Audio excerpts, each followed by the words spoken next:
পুতুল এবং রাখি দুই বোন উল্টোডাঙাতে থাকতো। ছোটবেলা থেকেই দুই বোনের মধ্যে ছিল খুবই মিল। পুতুল 5 বছরের বড় হলেও পুতুল এবং রাখির মধ্যে ছিল অদ্ভুত ভালো সম্পর্ক। পুতুল চাকরির জন্য চেষ্টা করছিল, রাখি তখন কলেজে পড়ে। দুই মেয়ের জন্যেই পুতুলের বাবা মা ছেলে দেখা শুরু করেছিল। এরকমই একদিন, সরলা দেবী বাড়িতে আছেন নাকি? আরে আসুন আসুন, কতদিন পরে এলেন আমাদের বাড়ি। তা বলুন, কি খবর, সব ভালো আছে তো?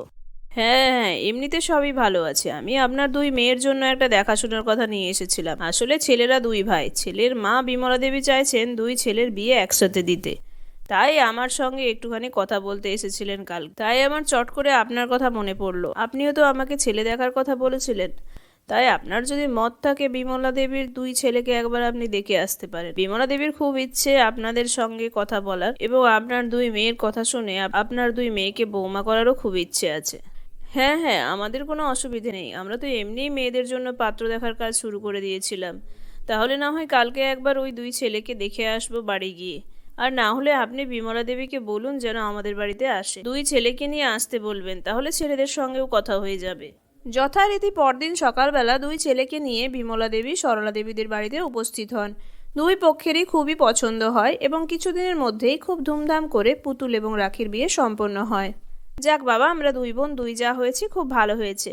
তোকে আমি চোখে চোখে দেখে রাখতে পারবো, আর তোকে ছাড়া আমি একদম থাকতেও পারতাম না। আমার একদমই ভালো লাগতো না। যা বলেছিস দিদি, খুবই ভালো হয়েছে।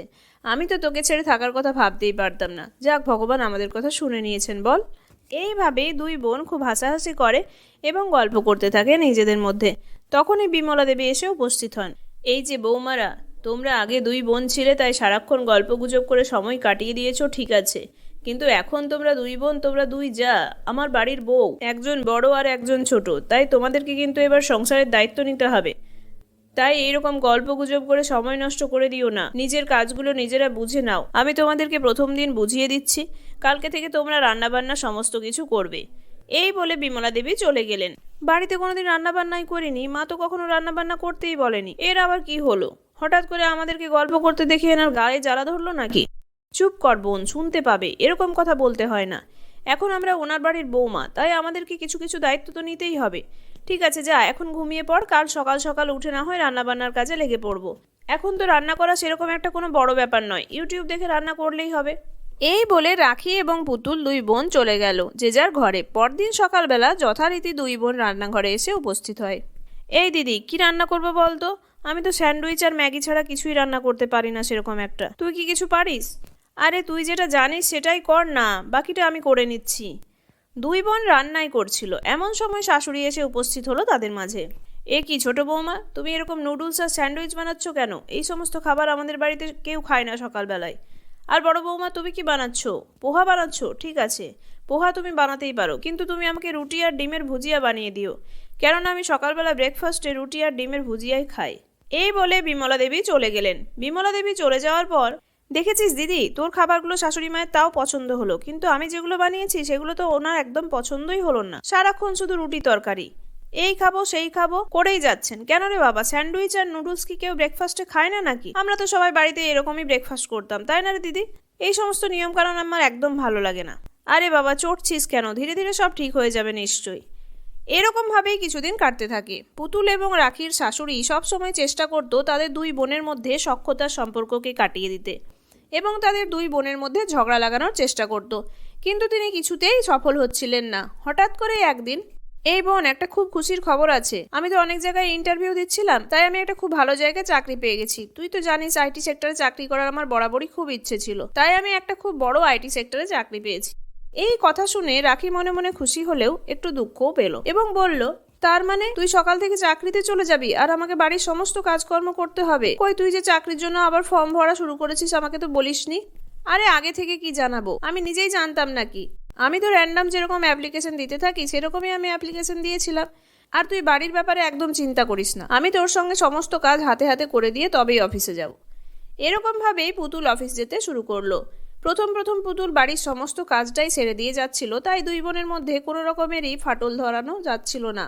এরকম ভাবেই পুতুল অফিসে যাওয়া শুরু করলো। প্রথম প্রথম পুতুল সমস্ত কাজকর্ম ছেড়ে দিয়ে অফিসে যাচ্ছিল, কিন্তু অফিসের কাজকর্মের চাপ বেড়ে যাওয়ার জন্য পুতুল কিছুদিন পর থেকে কোনো কাজই সেরকমভাবে করে যেতে পারতো না। এরকমই একদিন, বোন তুই আজকে কাজকর্মগুলো সমস্ত করে নে, আজকে আমার খুব জরুরি একটা মিটিং আছে, আমি একটু বেরোলাম রে। ছোট বৌমা, তোমার জন্য আমার খুব কষ্ট হয়, তোমাকে কেমন বাড়ির সমস্ত কাজকর্ম একা হাতেই দেখাশোনা করতে হয়। আসলে আমারও বয়স হয়েছে, আমিও সেরকম একটা কিছু কাজ তোমার হাতে হাতে করে দিতে পারি না, কিন্তু তোমার দিদির কি এটা উচিত হচ্ছে? তোমার দিদি তো অ্যাটলিস্ট একটা কাজের লোক রেখে দিতে পারতো তোমার সঙ্গে, তাহলে অন্তত তোমার হেল্প হতো। পুতুল মনে মনে তার শাশুড়ির সমস্ত কথাগুলোকে ঠিক বলে ভাবলো, যদিও সে শাশুড়ির কাছে কিছুই বলল না। পরের দিন সকালবেলা সে তার দিদিকে ডেকে বলল, দিদি তুই আর জামাইবাবু বরং আলাদা হয়ে যা, কেননা আমি আর তোদের সবার জন্য রান্না করতে পারছি না, তাই আমার নিত্যদিনের অশান্তি আর ভালো লাগছে না, তোরা তোদের মতো থাক, আমরা আমাদের মতো ঠিক চালিয়ে নেব। পুতুল তার বোনকে কিছুই বলল না, তার বোন যেরকম চাইছিল সেরকমভাবে সে কাজ করতে শুরু করলো। পরদিন থেকে পুতুল এবং রাখি দুজনে মিলেই আলাদা আলাদা সংসার করতে শুরু করলো। পুতুলের কোনো সেরকম একটা অসুবিধে হচ্ছিল না, সে নিজেই রান্নাবান্না করে দিয়ে একদম অফিসে যেত, আবার এসেও রান্নাবান্না করত। কিন্তু অসুবিধে হচ্ছিল রাখির, কেননা রাখি এখন কারোর কাছেই কোনো হেল্প পেত না, তাছাড়াও তার দিদির কাছে এখন সে হাত খরচের কোনো টাকাও চাইতে পারতো না। এরকম একদিন হঠাৎ করেই রাখির ফোনে ফোন আসে যে তার স্বামীর ভয়ানক একটা অ্যাক্সিডেন্ট হয়েছে এবং তাকে সঙ্গে সঙ্গেই হসপিটালে নিয়ে গেছে কিছুজন। রাখি দৌড়ে যায় হসপিটালে এবং গিয়ে দেখে তার স্বামী প্রচণ্ড অসুস্থ অবস্থায় হসপিটালের বেডে শুয়ে আছে। ডক্টর বলেন রাখির বরের খুব একটা বড় অপারেশন করতে হবে, তার জন্য একটা ভালো অ্যামাউন্টের টাকা লাগবে। কিন্তু রাখি সেই মুহূর্তে কোনোভাবেই টাকা জোগাড় করতে সক্ষম ছিল না, তাই সে কি করবে না করবে ভেবে ওঠার আগেই দেখে তার দিদি পুতুল এসে হাজির হয়েছে এবং পুতুল সমস্ত হসপিটালের বিল পেমেন্ট করে দিয়েছে। তারপর রাখির বরের খুব বড় অপারেশন কমপ্লিট হয় এবং সে 4-5 দিনের মধ্যে মোটামুটি সুস্থ হয়ে বাড়িতে ফিরে আসে। বাড়ি ফিরে আসার পর রাখি পুতুলকে বলে, দিদি আমাকে ক্ষমা করিস, আমি তোকে খুব ভুল বুঝেছিলাম, আমি খুবই স্বার্থপর হয়ে গিয়েছিলাম। আসলে শাশুড়ি মা আমাকে এমনভাবে তোর নামে লাগাতো যে আমি ঠিক আর ভুলটা বিচার করতে পারছিলাম না, তাই তোর সঙ্গে এরকম বাজে ব্যবহার করে ফেলেছি। আর আমরা আলাদা থাকবো না, আমরা আগে যেমনভাবে একসঙ্গে ছিলাম সেরকমভাবেই থাকবো। আমার এই বিপদে তুই এতগুলো টাকা দিয়ে আমাকে হেল্প করলি, আমি তো অবাক হয়ে গেলাম, আমাকে ক্ষমা করে দিস দিদি। অত ক্ষমা চাইতে হবে না তোকে, তোর একটা বিপদ হয়েছিল, তোকে আমি সাহায্য করব, এটা তো খুবই স্বাভাবিক ঘটনা। আর তোর রাগের কারণ আমি বুঝতেই পেরেছিলাম, সত্যিই তো আমি কোনো কাজকর্ম করতাম না সংসারে, আর সারাদিন তোকে খাটতে হতো, তাই তোর রাগ হওয়াটা খুবই স্বাভাবিক, আর সেই জন্যই তুই রাগের বশে আমাকে অনেক কথা বলে ফেলেছিস। আমি কিন্তু কোনোদিনই তোর কোনো কথাতে এই কিছু মনে করিনি, তাই তুই নিশ্চিন্তে থাক, আমরা এবার থেকে আবার একসঙ্গে থাকবো। আমি তোকে হেল্প করার জন্য 2টো মেড রেখে দিচ্ছি বাড়িতে, তারা তোকে সাহায্য করে দেবে। এইভাবে রাখি এবং পুতুল 2 বোন খুব ভালোভাবে সংসার করতে লাগলো এবং তার শাশুড়ি মাও তার নিজের ভুল বুঝতে পারলো, তাই সেও আর কখনো চেষ্টা করতো না তাদের 2 বোনের মধ্যে ফাটল ধরানোর। বন্ধুরা, আমাদের গল্পটি তোমাদের কেমন লাগলো কমেন্ট করে অবশ্যই জানিও। যদি ভালো লাগে তাহলে একটি লাইক করো, আর চ্যানেলটির ভিডিওগুলি ভালো লাগলে চ্যানেলটিকে সাবস্ক্রাইব করে পাশে থাকার অনুরোধ রইল। ধন্যবাদ।